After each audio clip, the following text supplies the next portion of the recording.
कि दोनों में क्या डिफरेंस है, resonant antennas and non resonant antenna. ठीक है, तो रेजोनेंट एंटीनास जो है exact number of half wavelength long होता है, मतलब इसका लेंथ जो रहेगा वो integral multiple of lambda by two रहेगा, है ना, जैसे 1 lambda by two, 2 lambda by two, 3 lambda by two, 4 lambda by two, ऐसा कर।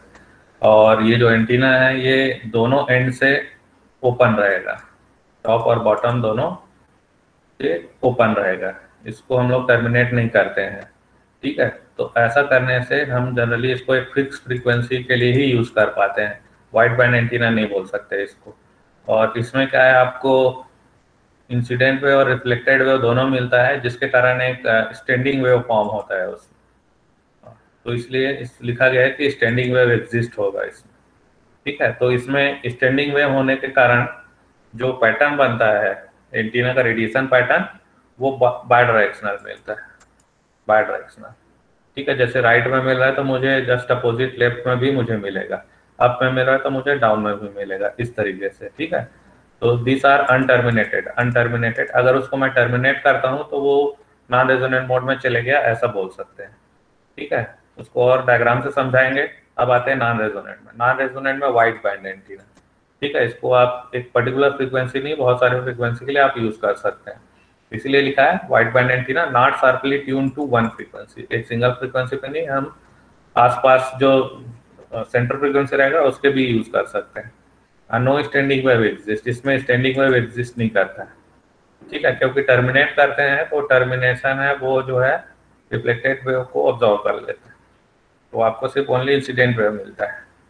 ठीक है, excited eight one and and terminated correctly eight other and. ठीक है, एक साइड से हम एक्साइट करेंगे उसको और दूसरे साइड से उसको टर्मिनेट करते हैं, इसीलिए नो रिफ्लेक्टेड वेव, यही लिखा है नो रिफ्लेक्टेड वेव, उसमें इंसिडेंट वेव मिलता है। तो इसका कॉन्सिक्वेंस ये होता है कि जो पैटर्न है जो बाई डायरेक्शनल मिलता, टर्मिनेट करने से हमको यूनिडायरेक्शनल मिलने लगता है, टर्मिनेट करने से यूनिडायरेक्शनल मिलता है। ठीक है, तो terminated correctly eight other and, इसमें ये अनटर्मिनेटेड होता है, ये टर्मिनेटेड होता है। और रोम्बिक और इन्वर्टेड वी एंटीना जो है नॉन रेजोनेंट मोड में यूज होता है, ये कई बार ऑब्जेक्टिव वगैरह में पूछते हैं इसको कि रोम्बिक एंटीना जो है रेजोनेंट एंटीना या नॉन रेजोनेंट, तो इसको हम लोग नॉन रेजोनेंट मोड में यूज करते हैं रोम्बिक एंटीना को, याद रखना है। ठीक है, उसी को मैं डायग्राम में बता देता हूँ। और ये जो देख रहे हैं ये बेसिकली ये एंटीना है, यहाँ पे जो देख रहे हैं लॉन्ग वायर एंटीना बोलते हैं, जो कि एन लेमडा बाई है, एन कैन बी 1 2 3 इस तरह से हो सकता है। तो ये रेजोनेंट बोलेंगे, ये कहीं से टर्मिनेट नहीं है, ये हमने इसको स्टैंड यूज किया है और ये ट्रांसमिशन लाइन से इसको एक एंड को ऐसा हम फीड कर रहे हैं, टर्मिनेटेड नहीं है। ठीक है, तो ये लॉन्ग वायर रेजोनेंट एंटीना कहलाएगा। ठीक है, long wire horizontal antenna use कर रहे हैं, तो ये रेजोनेंट मोड में है। और नॉन रेजोनेंट मोड में क्या, देखिए इसको एक टर्मिनेट कर दिया एपिडेंस से, तो इस तरह से अगर हम टर्मिनेट करेंगे तो वो नॉन रेजोनेंट मोड में चले जाएगा। ठीक है, नॉन रेजोनेंट मोड में, तो इसको आप जो है मल्टीपल फ्रीक्वेंसी पे आप यूज कर सकते हैं। ठीक है, ये देखिएगा आप, तो इसमें जैसे आप देखेंगे तो इंसिडेंट वेव इधर ऐसे रहेगा, इधर रिफ्लेक्टेड वेव हमको नहीं मिलता ऐसे, ये नहीं मिलेगा रिफ्लेक्टेड वेव, क्यों, क्योंकि ये जो टर्मिनेशन है वो अब्सॉर्ब कर लेगा बोलेंगे। ठीक है, तो इसमें यूनिडायरेक्शनल पैटर्न हमको मिलता है, फिर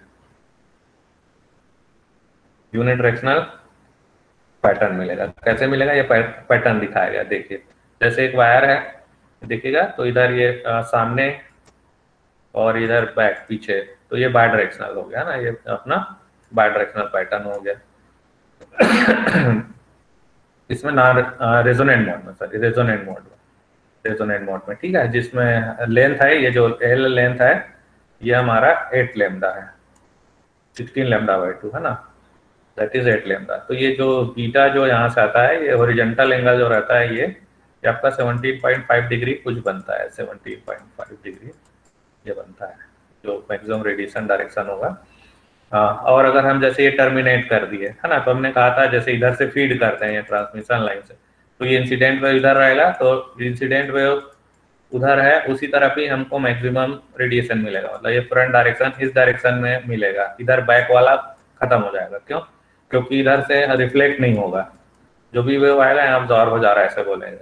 तो इसके कारण हमारा जो रेडिएशन पैटर्न है वो यूनिडायरेक्शनल हो गया। देखिए ये वाला पार्ट कट गया इससे, है ना, यहाँ पे पीछे वाला। तो ये हमारा नॉन रेजोनेंट एंटीना है, हम उसको टर्मिनेट कर देते हैं।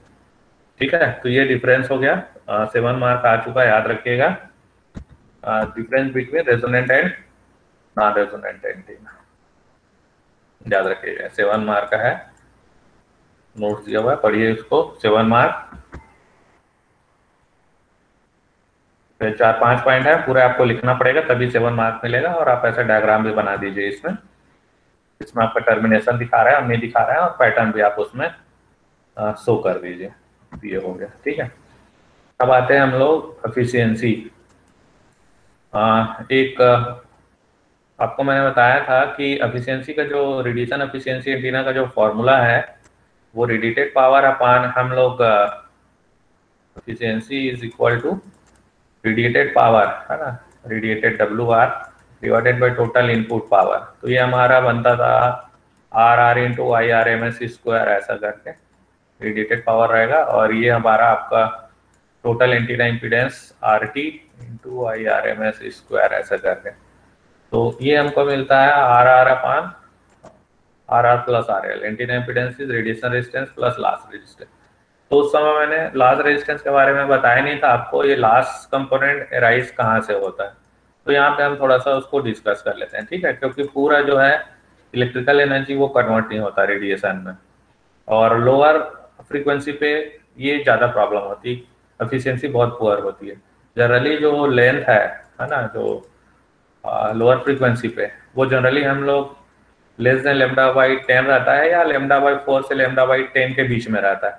लेमडा बाई 4 नहीं मिलता हमको, रेजोनेंट लेंथ का नहीं मिलता। उसके कारण हमको इसमें जो है कैरेक्टरिस्ट जो रिएक्टेंस है, कैपेसिटिव रिएक्टेंस मिलता है ना, उसके कारण हमको ट्यूनिंग करना पड़ता है। ट्यूनिंग करने से इंडक्टर लगाना पड़ेगा, इंडक्टर भी एक लॉस रेजिस्टेंस करेगा वो, ठीक है। तो इसके कारण हमारा जो है एफिशिएंसी डाउन होता है।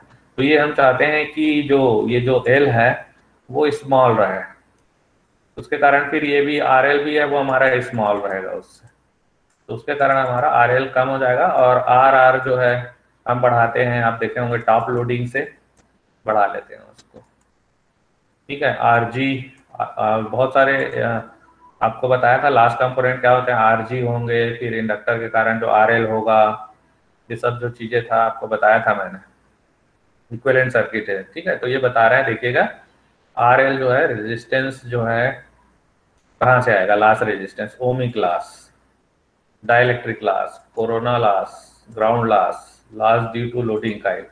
ओमिक लॉस मतलब जिसको हम बोलेंगे खुद मेटल का होगा, है ना, उसकी एक रेजिस्टिविटी होगी, उसकी एक कंडक्टिविटी होगी, तो उसके कारण जो लॉस होगा उसको बोलेंगे ओमिक लॉस, ठीक है। तो ये लॉस हो गया, वो आप अवॉइड नहीं कर सकते उसको, क्योंकि मेटल होगा, मेटल है certain resistance and resistivity you can say, तो उसके कारण आपको एक रेजिस्टेंस मिलेगा, उसमें लॉस होना ही होना है।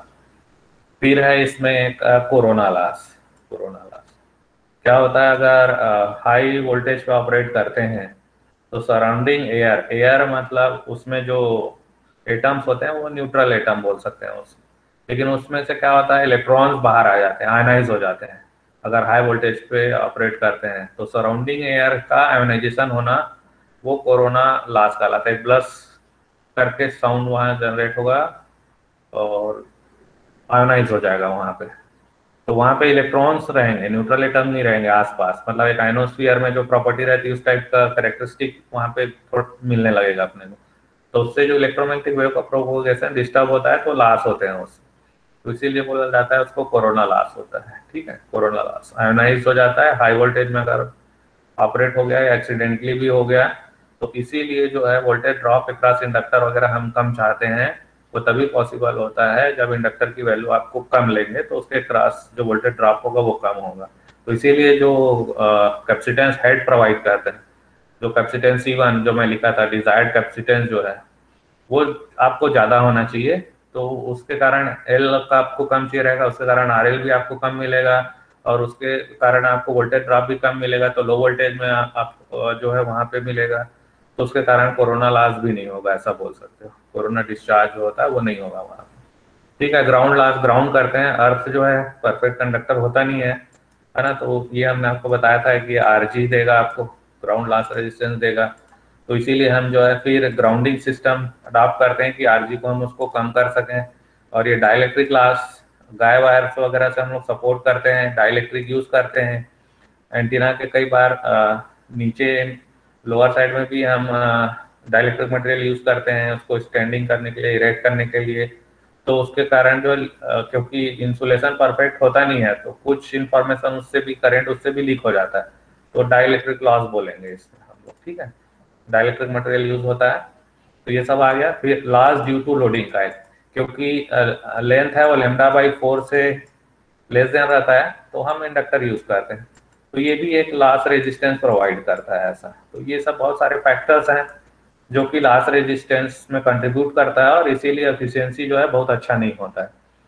तो जो है लो फ्रीक्वेंसी पे λ/4 हाइट अटेंड नहीं करने से एफिशिएंसी कम होती है due to various contributors of RL. बहुत सारे आरएल हैं जो कंट्रीब्यूट करते हैं, तो एफिशिएंसी बढ़ाने के लिए आपको आरएल को कम करना पड़ता है ना। तो ये सब जो ohmic loss, dielectric loss, corona loss ना हो, ground loss, loss due to loading का जितना मिनिमम से मिनिमम हो कोशिश करते हैं हो सके करके, ठीक है। तो एफिशिएंसी को कैसे बढ़ाया जाएगा, बढ़ाएंगे? तो इंस्टॉलिंग एलेबोरेट ग्राउंड सिस्टम, है ना। इंस्टॉलिंग एलेबोरेट ग्राउंड सिस्टम, तो ग्राउंड सिस्टम प्रॉपर करेंगे तो हमने ये बोला जो ग्राउंड लॉस है ना, ये आरजी, इसको कम करने की कोशिश करेगा। तो इसमें जो रिटर्न जो करंट आएगा अर्थ से वापस, वो अच्छा खासा आएगा। तो इसलिए एलेबोरेट ग्राउंड सिस्टम, जिसमें रेडियल बरीड ग्राउंड और काउंटर पाइप सिस्टम पढ़े थे, वो करना चाहिए, ठीक है। Reducing the resistance of loading का है ना, जो लोडिंग एल इंडक्टर जो ट्यूनिंग लगाएंगे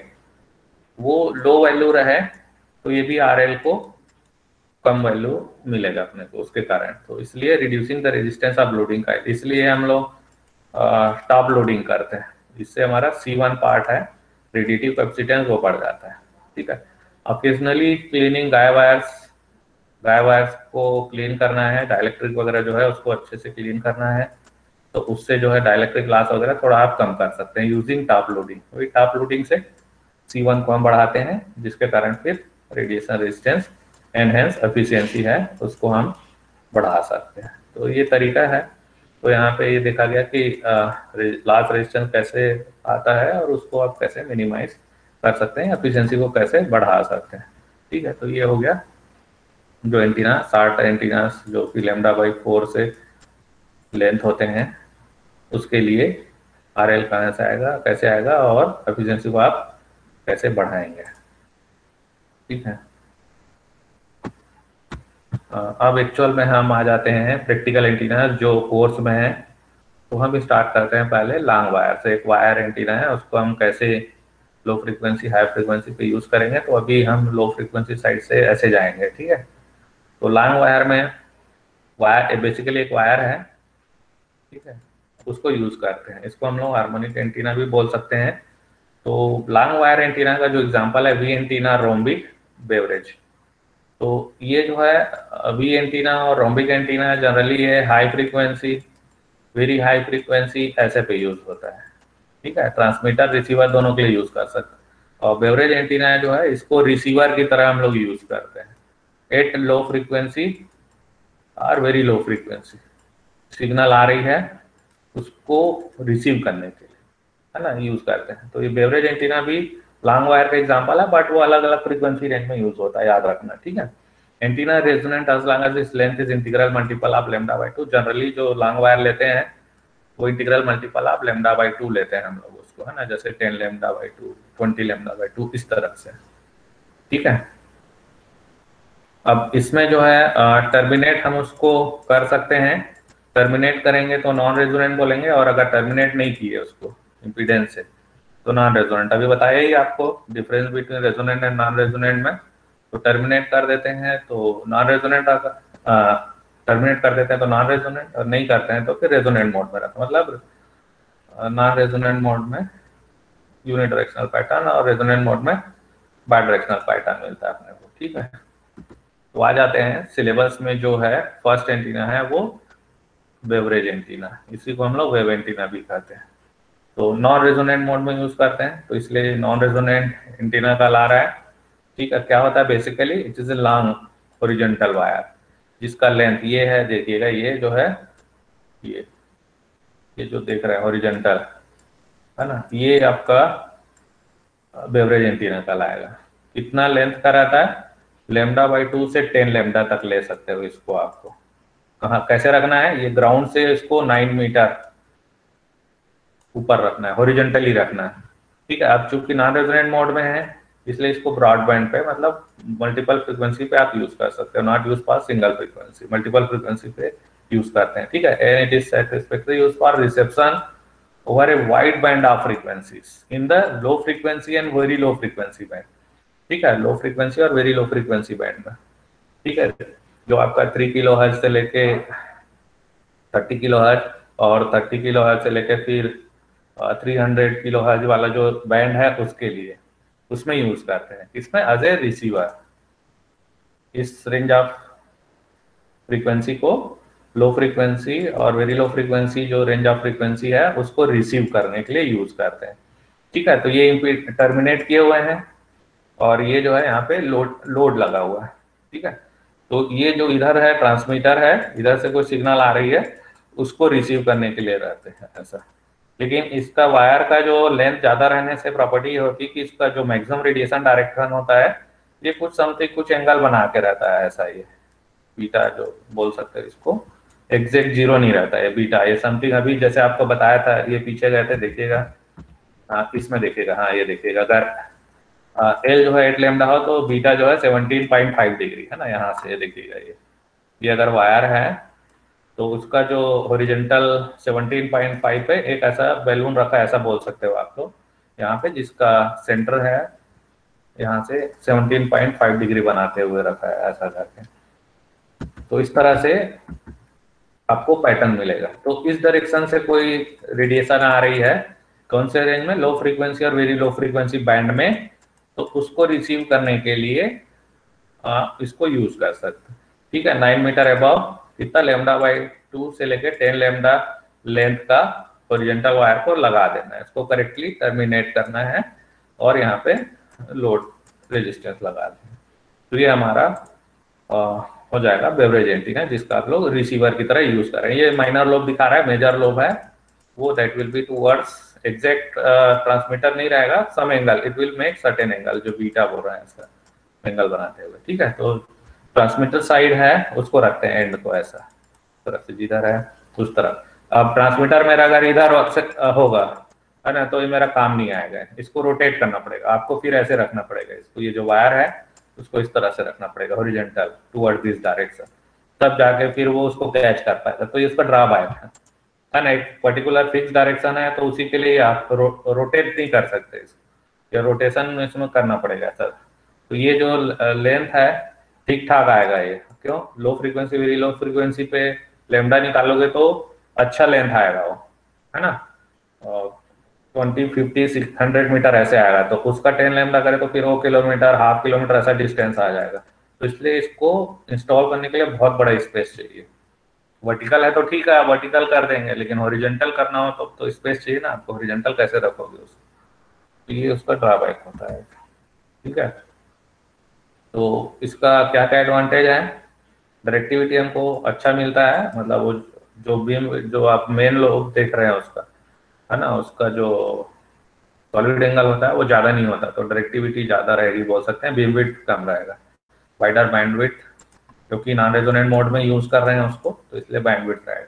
डिसएडवांटेज जैसे मैंने बताया, इट्स फिजिकल साइज, आपको बताया ना फिजिकल साइज, उसका लेंथ है बहुत ज्यादा रहेगा, तो इसलिए आपको कंसिडरेबल लैंड एरिया रहेगा इंस्टॉलेशन के लिए। फिर inability to rotate to change the direction of reception, अगर एक पर्टिकुलर डायरेक्शन के लिए आप डिजाइन करेंगे उधर रिसीव करने के लिए, लेकिन अगर वो ट्रांसमीटर अगर कोई और दूसरे डायरेक्शन में रखा है तो आप रिसीव नहीं कर पाएंगे, या तो फिर मल्टीपल यूनिट्स लगाने पड़ेंगे। ठीक है, तो मल्टीपल, ये ड्रॉबैक हो गया उसका, ड्रॉबैक हो गया, मतलब हर एक डायरेक्शन के लिए अलग अलग, जिस डायरेक्शन में है उसके लिए हर एक एंटीना लगाना पड़ेगा आपको, या उसको रोटेट करना पड़ेगा, रोटेशन मैकेनिज्म फिर पूरा करना पड़ेगा तो उसका ड्रॉबैक। ठीक है, अब इसका देखते हैं वर्किंग। हॉरिजॉन्टल रखते हैं है ना। लेकिन जो मोस्ट ऑफ द जो ट्रांसमीटर होते हैं वो वर्टिकल होता है ना, वर्टिकल होता है। ये देखिएगा, ये जो है ट्रांसमीटर है, कोई ट्रांसमीटर है लेफ्ट साइड है, तो ये जो रेडिएट करता है इसको बोलते हैं हम लोग vertical polarisation, VP. Vertical polarisation का मतलब होता है इलेक्ट्रिक फील्ड है वो आपका अप और डाउन, मतलब परपेंडिकुलर टू ग्राउंड रहता है ऐसा, तो इसको वर्टिकली पोलराइज्ड बोलते हैं हम लोग। पोलराइजेशन का मतलब होता है कि इलेक्ट्रिक फील्ड का डायरेक्शन क्या है उसमें। तो इलेक्ट्रिक फील्ड एक पर्टिकुलर डायरेक्शन में अलाइंड होता है, तो इसमें वर्टिकली अप डाउन, एक हाफ में अप एक हाफ में डाउन ऐसा करके आगे बढ़ता है इलेक्ट्रोमैग्नेटिक वेव। लेकिन क्या होता है, अगर ये वर्टिकल है इसमें इलेक्ट्रिक फील्ड, तो एंटीना को वर्टिकल होना चाहिए, लेकिन हम तो हॉरिजॉन्टल लगाए हैं यहाँ पे, तो यहाँ पे आइडियली अगर देखा जाए तो रिसेप्शन नहीं होना चाहिए, है ना, रिसेप्शन जीरो होना चाहिए, मतलब लोड पे बिल्कुल जीरो वोल्टेज आना चाहिए, जीरो आना चाहिए। लेकिन ऐसा होता नहीं है, इम्परफेक्ट अर्थ होने के कारण हमको सिर्फ वर्टिकल वाई कंपोनेंट की नहीं मिलता है इसमें। इसमें क्या है, इम्परफेक्ट अर्थ होने के कारण इसमें आपको हॉरिजॉन्टल कंपोनेंट और वर्टिकल कंपोनेंट दोनों मिलता है। तो ये जो वर्टिकल कंपोनेंट है ये वोल्टेज इंड्यूस नहीं करेगा जब इससे टकराएगा, ये जो हॉरिजॉन्टल कंपोनेंट है ये इंड्यूस करता है, ठीक है, ये इंड्यूस करेगा इस वीआरएमएस जो बोलते हैं इसमें, वो सब फिर कलेक्ट हो जाएगा यहाँ पे, तो इसके क्रॉस आपको आउटपुट मिलेगा ऐसा लोड के क्रॉस, ठीक है। इसके कारण जो भी है आईआरएमएस इसमें करंट है वो जनरेट होगा। तो इस तरह से ये काम करता है, ठीक है। परफेक्ट अगर अर्थ होता है तो वर्टिकल ही वर्टिकल रहता है, ऐसा अपने को मिलता नहीं, फिर वो इंड्यूस नहीं कर पाता इससे। जबकि एंटीना है हॉरिजॉन्टल रखे, उसको वर्टिकल रखना पड़ता। अगर परफेक्ट अर्थ होता तो हम उसको वर्टिकल रख के तभी ही रिसेप्शन कर सकते हैं, ठीक है। तो ये इम्परफेक्ट अर्थ होने के कारण कंडक्टिविटी फाइनाइट होती है, और उसके कारण हमारा जो है इसमें हमको हॉरिजॉन्टल कंपोनेंट भी मिलने लगता है, एक्स कंपोनेंट, ठीक है। ये जो है इसमें वोल्टेज इंड्यूस करता है वीआरएमएस, तो इस तरह से आप रिसीव कर लेते हैं उसको, ठीक है। तो इसमें यही दिखाया है, टर्मिनेटिंग रेजिस्टर इधर रखा हुआ है, रिसीवर आर एक्स इधर है, ये थोड़ा पलटा हुआ है यहाँ पे, आर एक्स यहाँ पर है, तो हमारा जो सिग्नल आ रही है उधर की यहाँ इस तरफ से आ रही है ऐसा, ये हमारा ट्रांसमीटर इधर है ऐसा बोल सकते हैं, उसको रिसीव कर रहे हैं हम लोग इसको, ठीक है। तो परफेक्ट नहीं रहेगा, कुछ एंगल ऐसे बीटा बनाते हुए रहेगा, याद रखिएगा, इसके जो एक्सिस है उससे समथिंग एंगल बीटा बनाते हुए वो रिसीव करता है, मतलब मैक्सिमम रेडिएशन जो रहेगा वो बीटा एंगल से लेते हुए। तो ये हो गया आपका बेवरेज एंटीना, जो कि रिसीविंग के लिए हम लोग यूज करते हैं, ठीक है, याद रखिएगा। तो एग्जाम में ज्यादातर पूछते नहीं है, क्योंकि बहुत सारे एंटीनास हैं जो इम्पोर्टेंट है और प्रैक्टिकली यूज करते हैं, क्योंकि आजकल higher frequency, very high frequency वगैरह यूज करते हैं आजकल, है ना। तो इसलिए जो है एंटीनास जो मोस्टली अब जो यूज होते हैं वो आपका जो माइक्रोस्ट्रिप जो है, large periodic antenna, horn antenna, parabolic antenna, ये सब ज्यादा यूज होते हैं, ये अब यूज नहीं होते, क्योंकि लो फ्रीक्वेंसी पे ट्रांसमिशन वेरी लो फ्रीक्वेंसी पे ऑलमोस्ट खत्म हो गया, ठीक है। लेकिन अगर आपको लो फ्रीक्वेंसी रेंज और वेरी लो फ्रीक्वेंसी रेंज में कोई ट्रांसमीटर है जो कि ट्रांसमिट कर रहा है ना, आपको रिसीव करना है उसको, तो फिर आप इसको बेवरेज एंटीना, एक सिंपल वायर है ओरिजेंटली λ/2 से 10 लैम्डा लेंथ का 9 मीटर अबव रख के आप उसको यूज कर सकते हो, ठीक है। तो ये बेवरेज एंटीना हो। अब आ जाते हैं जो टावर वगैरह आप लोग देखते हैं, ठीक है, medium frequency antenna. Tower antenna जो है ब्रॉडकास्टिंग के लिए यूज होता है, नेशनल ब्रॉडकास्टिंग वगैरह के लिए, एम्पलीट्यूड मॉड्यूलेटेड ब्रॉडकास्टिंग वगैरह देखते हैं जो, है ना, एएम रेडियो वगैरह जो देखते हैं, तो उसके लिए जो ट्रांसमीटर होता है वो टावर होता है 300 किलोहर्ट्ज से 3 मेगाहर्ट्ज तक। इसमें जो है 1000 मीटर टू 100 मीटर वेवलेंथ रहती है। लेकिन अगर इसका भी, अगर मैं 3 मेगाहर्ट्ज सिग्नल यूज करूं तो इसके करस्पॉन्डिंग अगर वेवलेंथ निकालोगे तो 100 मीटर, इसका λ/4 भी निकालोगे तो 25 मीटर आएगा ये, ठीक है। और अगर ये 1000 मीटर हो तो इसका निकालोगे तो ये 250 मीटर आएगा। तो 250 मीटर हाई जो है बहुत मुश्किल होता है, तो इसीलिए फिर हमारा टॉप लोडिंग एंड ट्यूनिंग का कॉन्सेप्ट उसमें यूज करते हैं, क्योंकि 250 मीटर एट 300 किलोहर्ट्ज अगर आप ऑपरेट कर रहे हैं तो नहीं ला सकते, या अगर इस रेंज में है 300 किलोहर्ट्ज से लेके 3 मेगाहर्ट्ज के बीच में है, तो ये 25 मीटर से 250 मीटर के बीच में आएगा, λ/4 जो है तो भी वो बहुत ज्यादा होता है, 50 मीटर 100 मीटर ऐसे आएगा, तो उतना हाइट आप कैसे एंटीना इरेक्ट नहीं कर सकते, ठीक है। तो जनरली जो है हम लोग λ/4 भी नहीं लेते, क्योंकि λ/4 हाइट अटेन नहीं करते, तो वर्टिकल रेडिएटर λ/6 और λ/5 लेते हैं हम लोग लेंथ का, और उसको फिर मैंने कहा जब हो तो इससे कैपेसिटेंस राइज होगा, ठीक है। तो उसको ट्यून करते हैं, ट्यूनिंग ट्यूनिंग इंडक्टर लेके, ठीक है। अब इंडक्टर लेके उसको ट्यून करते हैं हम लोग, और फिर मैंने बताया कि उसके कारण जो है लॉस रेजिस्टेंस आएगा, और जिससे आपका रेडिएशन रेजिस्टेंस बढ़ेगा नहीं। तो इसको बढ़ाने के लिए फिर हम लोग इसको टॉप लोडिंग भी यूज करते हैं, टॉप लोडिंग। तो इसमें एक आपको एंटीना दिखाऊंगा जिसमें ट्यूनिंग भी कर रहे हैं, टॉप लोडिंग भी कर रहे हैं। क्यों? क्योंकि λ/4 हाइट रहेगा नहीं इसमें, तो ट्यूनिंग करना पड़ेगा। ट्यूनिंग करना पड़ेगा तो हमारा लॉस रेजिस्टेंस रहेगा, तो एफिशिएंसी बढ़ेगा नहीं उसमें। तो उसके कारण आपको इसके एफिशिएंसी बढ़ाने के लिए कैपिंग करना पड़ेगा, टॉप लोडिंग करना पड़ेगा, ठीक है। तो ये एक, इसको टावर एंटीना बोलते हैं। ब्रॉडकास्टिंग के लिए जो यूज करेंगे इस रेंज ऑफ फ्रीक्वेंसी के लिए, λ/6 टू λ/5 लेंथ रहेगा बताया। तो इसमें जो यूनिफॉर्म क्रॉस सेक्शन और टेपर्ड क्रॉस सेक्शन, दो टावर यूज कर सकते हैं। ये देखिएगा यूनिफॉर्म क्रॉस सेक्शन है, ये लेटिस स्ट्रक्चर होता है ऐसा, पूरा whole structure is made of metal ऐसा है। और ये यहाँ पे एक इंसुलेटर यूज किया गया है, इसको फीड करने के लिए एक वायर यहाँ से निकला है, दूसरा वायर यहाँ से निकला हुआ है। इसको फिर हम लोग ट्रांसमिशन लाइन से कनेक्ट कर देते हैं। तो ये जो है सीरीज एक्साइटेशन कहलाता है। अभी एक्साइटेशन भी देखेंगे। पहले ये जो रविशंकर वगैरह में था, इसका मेथड ऑफ एक्साइटेशन में डिफरेंस आता था। What is the difference between series excitation and parallel excitation?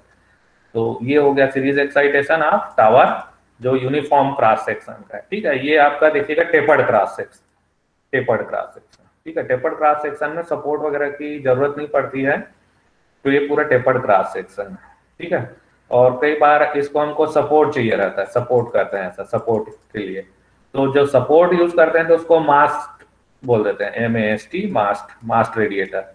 दोनों हालांकि सेम होते हैं, मास्ट और टावर सेम है, लेकिन टावर को सेल सपोर्टिंग स्ट्रक्चर बोलते हैं, सेल सपोर्टिंग। जैसे ये है, इसको टावर बोल सकते हैं, ठीक है। अब इसमें गाय वायर्स वगैरह से कहीं सपोर्ट दे के उसको खड़ा करते हैं, इरेक्ट करते हैं, तो उसको मास्ट बोल सकते हो। बट है दोनों का काम वही है चीजें, ठीक है। अगर इसी को अपने सेल्फ सपोर्टिंग है तो उसी को मैं टावर बोल दूंगा, ठीक है। तो मास्ट और टावर में ज्यादा डिफरेंस नहीं है। एक सेल्फ सपोर्टिंग स्ट्रक्चर टावर हो गया, और अगर उसको सपोर्ट से अगर हम उसको इरेक्ट कर रहे हैं तो उसको हम लोग मास्ट बोलते हैं, ठीक है। तो इसके लिए यूज करते हैं ब्रॉडकास्टिंग के लिए, ऑलराउंड कवरेज के लिए, एम ब्रॉडकास्टिंग वगैरह, जैसे हम लोग दिल्ली वगैरह स्टेशन सुनते थे, एम ब्रॉडकास्टिंग रेडियो जो करते हैं ना, तो ट्रांसमीटर के लिए, रिमेंबर ट्रांसमीटर के लिए, नॉट फॉर रिसीवर यूज करते हैं, ठीक है। तो ये हो गया, अलग अलग आप देख सकते हो, ये टेपर्ड क्रॉस सेक्शन है। और इसमें देखिएगा इसमें जो ग्राउंडिंग कैसे यूज कर रहे हैं देखिएगा, ये एक एंटीना है जो λ/6 λ/5 लेंथ का लेते हैं, ठीक है। इसको बेस इंसुलेटर यूज किया गया है, यहाँ बीच में बेस इंसुलेटर यूज किया गया है।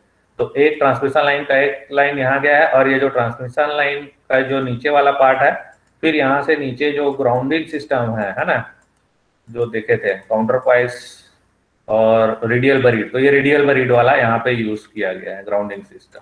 उसका पैटर्न है वो बताया था, इस तरह से रहता है, ये दिखा गया। इसको बेस इंसुलेटर वगैरह करके भी हम उसको यूज कर सकते हैं। तो बेस इंसुलेटर वगैरह जब यूज करते हैं हम लोग, है ना, तो इसमें जो है एक वायर यहाँ रहता है और एक वायर ऐसे करके इससे फीड करते हैं, ट्रांसमिशन लाइन ऐसा कर फीडिंग होता है, ये सीरीज फीडिंग कहलाता है। तो ये है आपका टावर। तो मास्ट और टावर वही जो डिफरेंस है मैं यहाँ पे बताया हूँ, बोल चुका हूँ उसको, ठीक है। ये देखिएगा, ये सीरीज एक्साइटेशन है, ये है बेस इंसुलेटर। सेल्फ सपोर्टिंग के लिए कई बार बेस इंसुलेटर भी यूज करते हैं, इधर गाय वायर वगैरह सब नहीं लगाते हैं, यहाँ पे गाय वायर्स वगैरह है, यूज किया है, ठीक है। तो यहाँ पे देखिएगा कैसे उसको, इस डायग्राम में देखिएगा, ये जैसे टावर है ना, इसको कोएक्सियल केबल से कर रहे हैं। तो सेंटर वाला जो है इसमें चले गया, लोअर एंड एंटीना के उससे कनेक्ट हो गया, और इसका जो कोएक्सियल केबल का आउटर जो कंडक्टर है उसको रेडियल बरीड ग्राउंड सिस्टम से किया। तो इसमें ग्राउंडिंग किया हुआ है, रेडियल बरीड ग्राउंड सिस्टम से ग्राउंड किया हुआ एंटीना को लगाया गया। एंटीना विथ प्रॉपर ग्राउंडिंग हो गया ये, है ना, एंटीना विथ प्रॉपर ग्राउंडिंग दिखा रहा है यहाँ पर इस डायग्राम में। ठीक है, ये भी बेस इंसुलेटर यूज किए हैं, वहां पे ग्राउंडिंग यूज किया है, यहाँ पे दिखा रहे हैं, इसमें ग्राउंडिंग नहीं किया हुआ दिखा रहा है। ठीक है, तो जहां पे भी आप ग्राउंडिंग करेंगे तो वहां पे लाइटनिंग प्रोटेक्टिव डिवाइस ये सब आपको लगाना नहीं पड़ता है उसमें। ठीक है, इसमें डिफरेंस एग्जाम में पूछा जा सकता है, टावर का जो है उसको कैसे हम एक्साइट करते हैं, कैसे फीड करते हैं। तो उसमें सीरीज एक्साइटेशन और शंट एक्साइटेशन। तो इसमें क्या करते हैं, voltage is applied between lower part of the radiator and ground when tower is insulated from the ground by an insulator. देखिए यहाँ पे एक इंसुलेटर है, ठीक है, जो यूज कर रहे हैं रेडिएटर, ये रेडिएटर हो गया, और ग्राउंड उसके बीच इंसुलेटर यूज कर रहे हैं। ठीक है, the voltage is applied between lower part of the radiator, ये लोअर पार्ट हो गया रेडिएटर, एंड द ग्राउंड, ये ग्राउंड, ये दोनों के बीच ऐसा ट्रांसमिशन लाइन। तो ये होता है सीरीज एक्साइटेशन। ठीक है, बट यहाँ पे when the tower is grounded, जब टावर को हम ग्राउंड करते हैं, यहाँ पे ग्राउंडिंग नहीं किया हुआ है, जब उसको ग्राउंड करते हैं तो यहाँ पर जो है देखिएगा, ये जो है यहाँ पे बेस इंसुलेटर यूज नहीं करते हैं, ये हमारा टावर हो गया, ये टावर है ना, ये पूरा टावर है, ये ऐसा ये टावर है। तो इसमें क्या करते हैं, ये कोएक्सियल केबल है, इसका सेंटर वायर है, इसको नीचे लोअर पार्ट से नहीं करते हम कनेक्ट, लोअर पार्ट से नहीं करते, ऐसा नहीं करते इसको। ठीक है, इसको कैसा कनेक्ट करते हैं, एक सर्टेन हाइट पे करते हैं, ये देखिएगा एच हाइट पे ऐसा करते हैं। ये हाइट हम ऐसा सेलेक्ट करते हैं कि इसका जो कैरेक्टरिस्टिक इम्पीडेंस है ना, इस पोर्शन में हमको इम्पीडेंस भी उतना ही मिले, जेड नॉट। तो इम्पीडेंस मैचिंग करते हैं, यहाँ पे इम्पीडेंस मैच कराते हैं।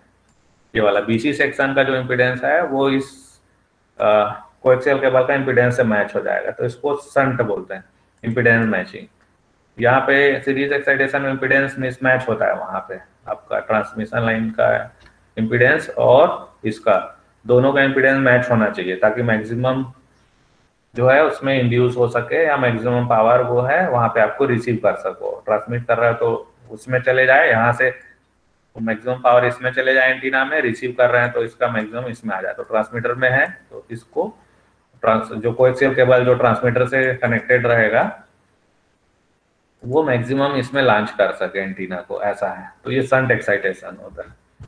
ठीक है, तो जनरली ग्राउंड करते हैं तो उस केस में it enables to eliminate base insulator वगैरह जो जरूरत नहीं है आपको, लाइटनिंग चोक्स वगैरह जो लगाते हैं, अदर लाइटनिंग प्रोटेक्टिव डिवाइस जो भी लगाते हैं, है ना, लाइट जो कड़कता है उसके लिए प्रोटेक्शन के लिए आपको लगाने की जरूरत नहीं है।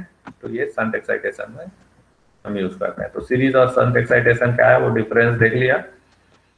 यहाँ पर देखिएगा एक टावर दिखाने की कोशिश कर रहे हैं, मेन टावर लेंथ ये है ना, 12 मीटर का।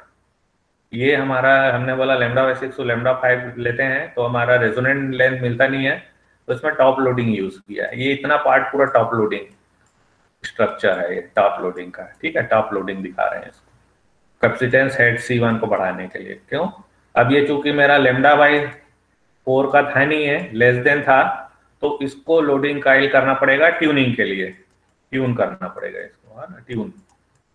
तो लोडिंग काइल लगाया, देखिएगा ये एल जो रिप्रेजेंट करते हैं, ये इधर पे ट्रांसमिशन लाइन यहाँ लगाया गया।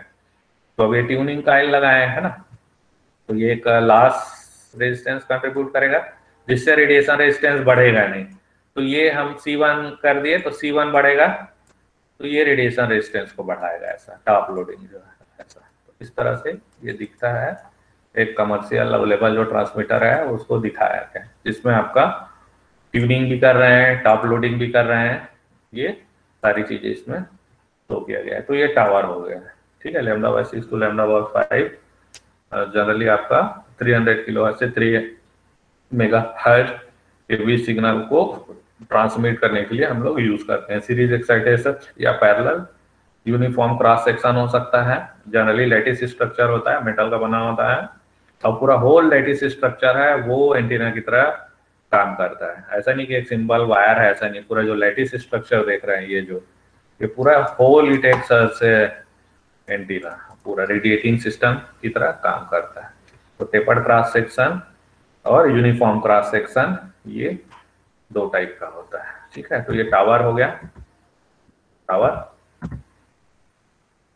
ठीक है, इसमें प्रॉपर ये सब डायग्राम्स, बहुत सारे डायग्राम दिखाए हैं ताकि आप विजुलाइज कर सको, देख सको कैसे उसको ग्राउंड कर रहे हैं। ग्राउंड किया हुआ है ना, लोअर पार्ट एंटीना है रेडियल वेरिड ग्राउंड सिस्टम से, तो कोएक्सियल केबल के सेंटर से लोअर पार्ट है वो कनेक्टेड है टावर का, और नीचे ग्राउंड से जो ग्राउंडिंग सिस्टम यहाँ पे रेडियल वेरिड है उसका जो कोएक्सियल केबल का आउटर कंडक्टर है उससे उसको कनेक्ट कर देते हैं, ये विद प्रॉपर ग्राउंडिंग। ठीक है, तो ये लो फ्रीक्वेंसी एंटीना जो कि tower in the form of tower λ/6 to λ/5 length हम जो यूज करते हैं उसको दिखाया गया है। ठीक है, अब हम लोग आ जाते हैं हाई फ्रीक्वेंसी एंटीना पे। तो ये रेजोनेंट नॉन रेजोनेंट मोड दोनों में हम यूज कर सकते हैं। हाई फ्रीक्वेंसी जो बैंड होता है वो 3 मेगाहर्ट्ज टू 30 मेगाहर्ट्ज। तो यहाँ पर अब वेवलेंथ आपका कम होते जा रहा है, तो 100 मीटर और 10 मीटर, 3 मेगाहर्ट्ज के करस्पॉन्डिंग 100 मिलेगा और 30 मेगाहर्ट्ज के करस्पॉन्डिंग वेवलेंथ फ्री स्पेस में 10 मीटर मिलेगा। ठीक है, तो ऐसे सिग्नल को ट्रांसमिट रिसीव करने के लिए कौन सा एंटीना यूज करेंगे वो हमको पढ़ना है। ठीक है, तो अगेन उसके लिए लॉन्ग वायर या हार्मोनिक एंटीना आप यूज कर सकते हैं, है ना। जैसे आपको मैंने बताया था कि बेवरेज एंटीना हॉरिजॉन्टल वायर होता है, वो भी आप यूज कर सकते हैं। ठीक है, बेवरेज एंटीना यूज कर सकते हैं, एक सिंपल वायर जो कि λ/2 से 10 लैम्डा। अब डिफरेंस क्या रहेगा, क्योंकि फ्रीक्वेंसी बढ़ गई है तो वेवलेंथ आपका कम आएगा, तो इसमें आपका कम स्पेस में भी आप लगा सकते हो उसको। ठीक है, तो जो लार्ज स्पेस चाहिए था वो नहीं, कम स्पेस में भी आप जो है रिसीवर की तरह यूज कर सकते हो बेवरेज एंटीना को। हाई फ्रीक्वेंसी, लो फ्रीक्वेंसी रहेगा तो ज्यादा जगह चाहिए, क्योंकि लैम्डा ज्यादा रहेगा, λ/2 से 10 लैम्डा रहता है तो बहुत ज्यादा आ जाएगा आपकी वैल्यू लेंथ उसका। लेकिन हाई फ्रीक्वेंसी पर रहेगा तो लेंथ रिक्वायरमेंट कम हो जाएगा, तो कम स्पेस में हॉरिजॉन्टली लगा के आप जो हाई फ्रीक्वेंसी है उसको रिसीव कर सकते हो। ठीक है, इसको वी एंटीना और रोम्बिक एंटीना ट्रांसमिशन वगैरह के लिए यूज करते हैं, रिसेप्शन के लिए बेवरेज एंटीना यूज करते हैं। ठीक है, ट्रांसमीटर के लिए और ये रिसीवर के लिए यूज करते हैं। ठीक है, तो इंटीग्रल मल्टीपल आप λ/2 लेते हैं हम लोग इसको। ठीक है, इसको हार्मोनिक एंटीना मैंने कहा क्योंकि वो λ/2 के मल्टीपल में रहता है, इसलिए उसको हार्मोनिक एंटीना बोलते हैं। अब उसको रेजोनेंट और नॉन रेजोनेंट क्लासिफाई कर सकते हैं on the basis of termination. अगर टर्मिनेशन हो रहा है तो नॉन रेजोनेंट, अगर टर्मिनेशन नहीं कर रहे हैं तो रेजोनेंट, ऐसा। ठीक है, ये देखिएगा अगेन वही रिपीट कर रहा हूँ, लॉन्ग वायर है, तरह से हॉरिजॉन्टल वायर है, सिंपल वायर है, उसको फॉर्म ऑफ वी और रोम्बिक शेप भी देते हैं। तो वी, अगर वी जैसा है ना, दो वायर को वी शेप में हम लोग कर देते हैं, तो उसमें क्या होता है, दो वायर का हमको जो है एडवांटेज मिलता है उसमें, तो उससे डायरेक्टिविटी बढ़ती है। सिंगल वायर में जो डायरेक्टिविटी मिलेगी वो डायरेक्टिविटी आपकी बढ़ जाएगी, डायरेक्शनलिटी बढ़ जाएगी। ठीक है, तो ये आपका लॉन्ग वायर दिखाया गया है रेजोनेंट में, डिस्कस कर चुके थे। और ये नॉन रेजोनेंट मोड में, नॉन रेजोनेंट मोड में रहेगा तो इसको टर्मिनेट करना पड़ेगा। तो इसमें आपका यूनिट डायरेक्शनल पैटर्न रहेगा इस तरह से, यूनिट डायरेक्शनल पैटर्न, इसमें आपका बाय डायरेक्शनल पैटर्न रहेगा, ऐसा ऐसा, इधर ऐसे, पीछे तरफ भी ऐसे। ठीक है,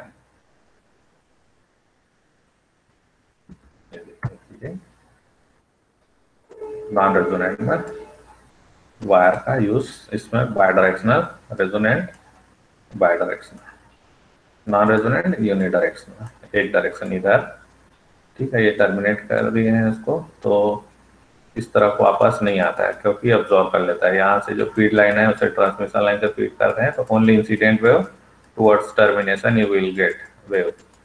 ठीक है, तो उधर जिधर है उधर ही डायरेक्शन में हमको लोब मिलेगा, मेजर लोब। और इसमें क्या है, आगे इंसिडेंट भी होता है, बैकवर्ड भी होता है, सर, तो दोनों मिलता है, ये फॉरवर्ड डायरेक्शन बैकवर्ड डायरेक्शन दोनों बाय डायरेक्शनल पैटर्न मिलता है। ठीक है, तो आज इतना ही करते हैं हम लोग। नेक्स्ट क्लास में फिर जो है आप देखेंगे वी एंटीना वगैरह, तो थोड़ा सा और देख लेते हैं इसमें कि अगर 8 लैम्डा है लेंथ, है ना, 16 इंटू λ/2 करेंगे तो 8 लैम्डा आएगा। तो इसमें 17.5 डिग्री, मतलब ये जो लेंथ ऐसे रखा हुआ है, तो ये जो मेजर लोब मिलेगा इसका एंगल जो है यहाँ से ये 17.5 डिग्री होगा बता रहा है। अगर इसका टोटल लेंथ एल मैं लेता हूँ 8 लैम्डा, तो जिसको हॉरिजॉन्टल रखे हुआ। तो लॉन्ग वायर जो है जनरली हम लोग ट्रांसमिशन और रिसेप्शन दोनों के लिए यूज कर सकते हो आप। In the range of 30 kilo hertz से लेकर 30 मेगाहर्ट्ज तक आप इसको यूज कर सकते हैं।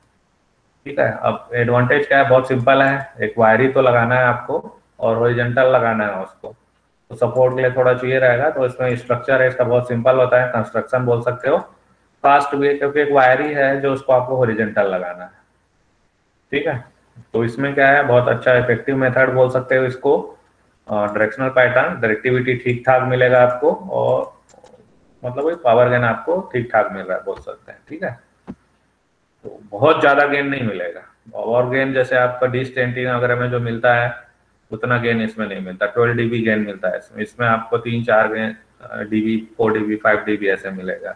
जागी उड़ा एंटीना आपको 6 to 9 dB तक देता है ना, 6 to 9 dB तक जो दूरदर्शन वाला एंटीना है।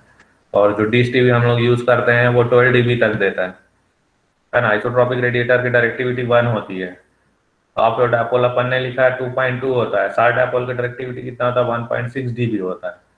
तो डायरेक्टिविटी बढ़ा बढ़ा के आप उसको यूज कर रहे हैं। तो ये आपका जो वी एंटीना और ये सब देख रहे हैं, ये ग्रेटर देन डायपोल जो 2.2 dB निकाले थे उससे ज्यादा मिलेगा आप, है ना। जो 1.64 वगैरह जो बोल रहे हैं उससे ज्यादा बढ़ते जाता है आपका डायरेक्टिविटी। तो बेसिकली डायरेक्टिविटी बढ़ाने के लिए ये सब यूज है प्रैक्टिकल एंटीना जो देख रहे हैं आप यहाँ पे। ठीक है। ये लॉन्ग वायर वही बताया गया है कि ये डिपेंड करता है कितने लेंथ का लिए हैं, तो ये जो एंगल है वो उसके हिसाब से आता है कितने लेंथ का। जैसे अभी 8 लैम्डा था तो ये बीटा जो था वो 17.5 डिग्री था ऐसा। ठीक है। तो ये लॉन्ग वायर है। आज के लिए इतना ही हो गया। ठीक है, हम लोग यूज करते हैं। अब नेक्स्ट क्लास में जब आप आएंगे तो फिर और आगे वी एंटीना से स्टार्ट करेंगे कि कैसे जो है वायर है, लॉन्ग वायर है, उसको वी फॉर्म में रखने से हम उसको ट्रांसमीटर की तरह यूज कर सकते हैं हाई फ्रीक्वेंसी रेंज के लिए। ठीक है, आज के लिए इतना ही करते हैं।